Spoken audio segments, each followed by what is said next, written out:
everyone, this is Srishti. Welcome back to my channel. So आज की video जैसा कि आपने थंबनेल देख के पता कर ही लिया होगा कि ये किस बारे में है. तो हाँ, ये वीडियो वाइवा के बारे में है. वाइवा जिसको सुनकर ही थोड़ी थोड़ी नर्वसनेस आने लगती है और मोस्टली लोग नर्वस हो ही जाते हैं बिफोर वाइवा. सो मैं इस वीडियो में आपको कुछ ऐसे टिप्स दूंगी और कुछ ऐसे ट्रिक्स बताऊंगी जिसकी हेल्प से आप अपने वाइवा में काफी अच्छा स्कोर कर लोगे और आपकी वाइवा ऑसम जाएगी. Okay, so without any delay let's begin.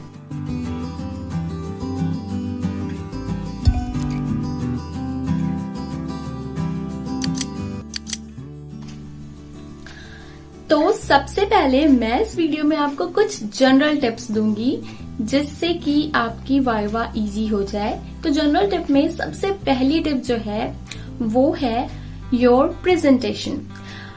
Presentation बहुत ज्यादा मैटर करती है. यहाँ प्रेजेंटेशन का मतलब मैं लुक्स से कर रही हूँ और आपके बिहेवियर से कर रही हूँ. सो अगर आपके कॉलेज में कोई यूनिफॉर्म है देन आप वाइवा के टाइम पे वो यूनिफॉर्म जरूर पहनना और अपने एप्रन को कैरी करना, मीन्स एप्रन पहनना और मेक श्योर कि आपके एप्रन के बटन्स क्लोज हों. कभी भी ओपन बटन वाइवा रूम में इंटर मत करना.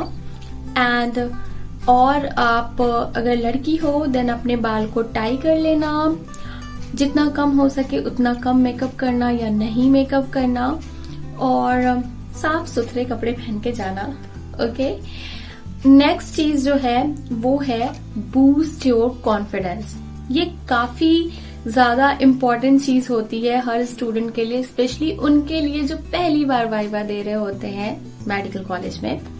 ओके, सो यहाँ पे किसी को भी मतलब शायद ही कोई होगा, मीन्स 80% लोगों को वाइवा के पहले थोड़ी सी नर्वसनेस होती ही है. किसी को ज्यादा होती है बट किसी को कम होती है, पर होती है. तो उस टाइम पे आप वाइवा रूम में एंटर करने से पहले डीप ब्रेथ ले लो और पानी वगैरह पी लो, क्योंकि स्टूडेंट क्या होता है ना, उनको सब कुछ आता है बट वो सिर्फ अपनी नर्वसनेस की वजह से क्वेश्चंस भूल जाते हैं और उनकी वाइवा खराब हो जाती है. सो आप खुद को समझाओ कि कुछ नहीं होगा, आंसर आपको सारे पता है, आप बस जाओ और अच्छा स्कोर करके आओ. ओके, सो आप अपने कॉन्फिडेंट हो लेना और उसके बाद रूम के अंदर एंटर करना, बिल्कुल मैच्योरली एंटर करना, जेंटलमैन की तरह. और फिर इंटर करने के बाद आप जो भी मोरल एटिकेट्स होते हैं उसको फॉलो करके बैठ जाना. और बैठने के बाद आप जितने पोलाइट और हम्बल हो सकते हो वो होना. थर्ड टिप यही है, be humble and never argue with your examiner. ये काफी इम्पोर्टेंट टिप है. हमें हम्बल तो रहना ही है बट आपको अपने एग्जामिनर के साथ कभी आर्ग्यू नहीं करना. अगर आप किसी से भी आर्ग्यू करते हो ना, लेट इट बी एनीवन, तो उससे आपका एक नेगेटिव इम्प्रेशन पड़ता है और इससे ज्यादा चांसेस होता है कि वो पर्सन आपको डिसलाइक करे. तो कोई पर्सन डिसलाइक करे एक टाइम के लिए चल जाएगा बट एग्जामिनर डिसलाइक नहीं करना चाहिए वरना वो मार्क्स पे इफेक्ट पड़ेगा. सो यहाँ पे आपको उनसे आर्ग्यू नहीं करनी. सिंपली अगर आपको किसी क्वेश्चन में नहीं उतना पता है तो आप चुप हो जाओ, या फिर अगर आप बहुत ज्यादा श्योर हो किसी आंसर को लेके और आपको पता है कि ये यही होगा तो आप उनसे सिंपली, अगर बहुत ज्यादा कॉन्फिडेंट हो अपने आंसर को लेकर, तभी आपने वो जहां पढ़ा है, जिस बुक में पढ़ा है उस बुक का नाम बताओ. बोलो सॉरी सर, मे बी आप सही होंगे बट मैंने इस बुक में ऐसा ऐसा पढ़ा है. तो आप ऐसे कह सकते हो, लेकिन हमेशा पोलाइटली ही चीजों को रखना, अग्रेसिव नहीं होना है. वहां पे मार्क्स पे इफेक्ट होगा. ऐसा कभी भी शो ऑफ नहीं करना कि आप सब कुछ जानते हो, बिकॉज आप सब कुछ नहीं जान सकते. ओके, सो जितना आप हम्बल हो सकते हो उतना हम्बल रहना. नेक्स्ट स्टेप जो है वो है कि listen to your examiner and answer accordingly. आपसे जितना क्वेश्चन एग्जामिनर पूछ रहे हैं आप बस उसी का आंसर दो और वो जो आंसर आपसे जानना चाह रहे हैं वही उसी क्वेश्चन का आप आंसर दो. मान लो कि अगर उन्होंने आपसे पूछा है कार्डियक साइकिल तो इसका मतलब है आपको सिर्फ उसकी डेफिनेशन देनी है। ये नहीं कि आप उसके पूरे इवेंट्स और उसकी पूरी डिटेल दिए जा रहे हो। वो जितना पूछ रहे हैं आप उतना ही आंसर दो। अगर आप उसकी पूरी डिटेल करने लगोगे देन मे बी वो आपको इंटरप्ट करे और फिर वो आपसे दूसरा क्वेश्चन पूछे। सो इट्स बेटर कि आपसे जितना पूछा जाए आप उतना ही आंसर दो, बिकॉज एग्जामिनर कुछ वाइवा में स्पेशली कुछ स्पेसिफिक चीज ही सुनना चाहते हैं और आपको वही आंसर करना चाहिए। ओके, नेक्स्ट स्टेप जो है वो इसी से रिलेटेड है, वो है आंसर इन अ पार्ट्स। यहाँ पार्ट्स का मतलब है कि जैसे अगर आपसे पूछा जा रहा है व्हाट इज हाइपोक्सिया, तो आपको वहां पे सिर्फ डेफिनेशन देनी है। फिर आप उसकी डेफिनेशन दे दिए, देन वो खुद ही आपसे पूछेंगे कि व्हाट इट्स टाइप, देन आपने उसके हाइपोक्सिक, हाइपोक्सिया और जो भी सो ऑन उसके टाइप्स है वो आपने बता दिया। फिर उसमें से उन्होंने किसी एक को डिटेल करने को कहा तो आप उसको डिटेल कर दो with clinical significance. Clinical significance जरूर देना क्योंकि इससे मार्क्स काफी ज्यादा बढ़ते हैं, तो इसको देना कभी मत भूलना, इसको हमेशा बताना। और सारी चीजें एक बार, जैसे इससे क्या होगा ना कि अगर आप पार्ट में आंसर दोगे तो आपके क्वेश्चंस बढ़ जाएंगे। जैसे एक डेफिनेशन हो गई, फिर नेक्स्ट क्वेश्चन उनका था पार्ट्स, तो उसके लिए आपको अलग से मार्क्स मिलेंगे। फिर उन्होंने किसी चीज की डिटेल पूछी थी तो फिर उसके लिए उसको आपको अलग से मार्क्स मिलेंगे। अगर आपसे सिर्फ व्हाट इज हाइपोक्सिया पूछा गया, आपने खुद ही से उसकी डेफिनेशन, टाइप्स एंड एवरीथिंग बताने लगे, तो फिर आपको सिर्फ एक नंबर मिलेगा, मतलब सिर्फ एक क्वेश्चन का नंबर मिलेगा। और अगर आप पार्ट्स में दोगे तो मे बी आपको 2-3 क्वेश्चंस के आंसर मिल जाए। सो इट्स गुड ना। सो आप पार्ट्स में आंसर देना।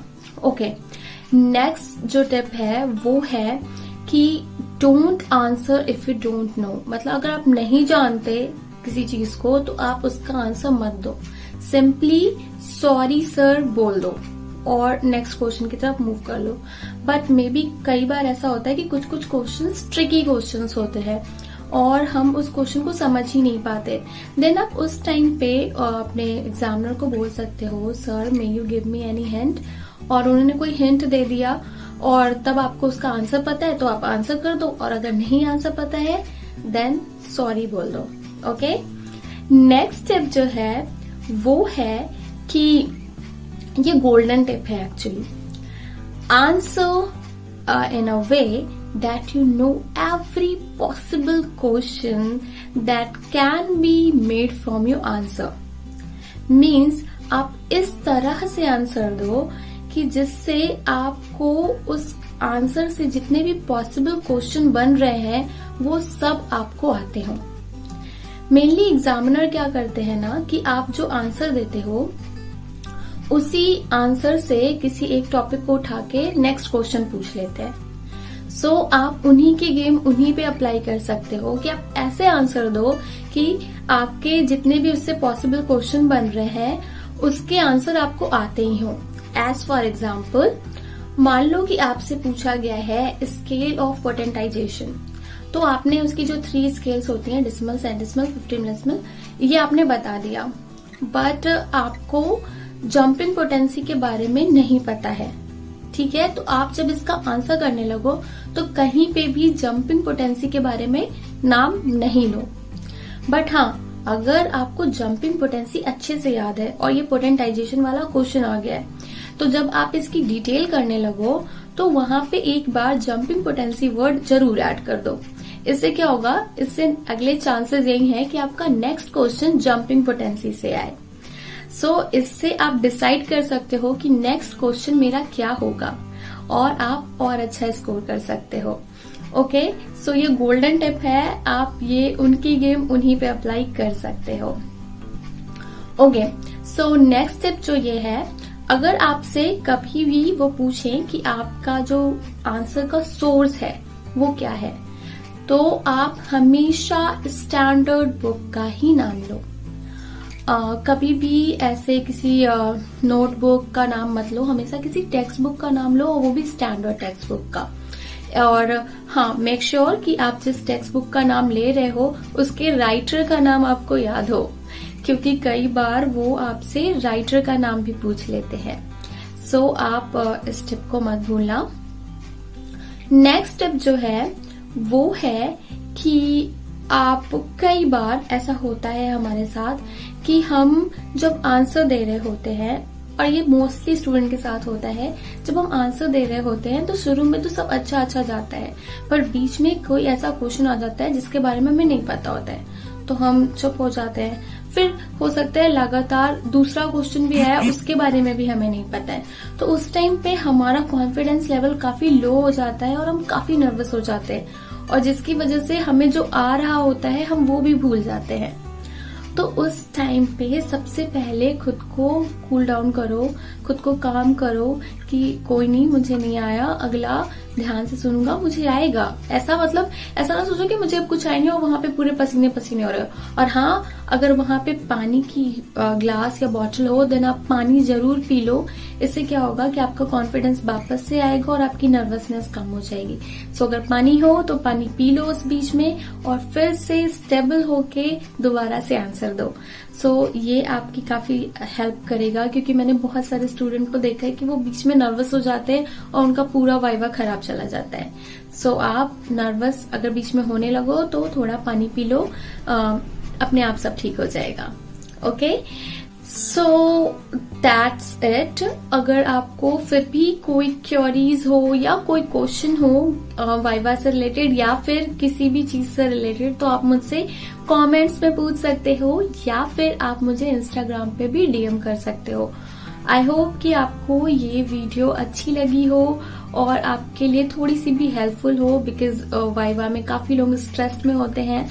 सो आप स्ट्रेस मत हो, सब अच्छा होगा। अगर आपके वाइवा आने वाले हैं then all the best, and that's it for today. See you in my next video. Till then, bye bye, take care, thank you.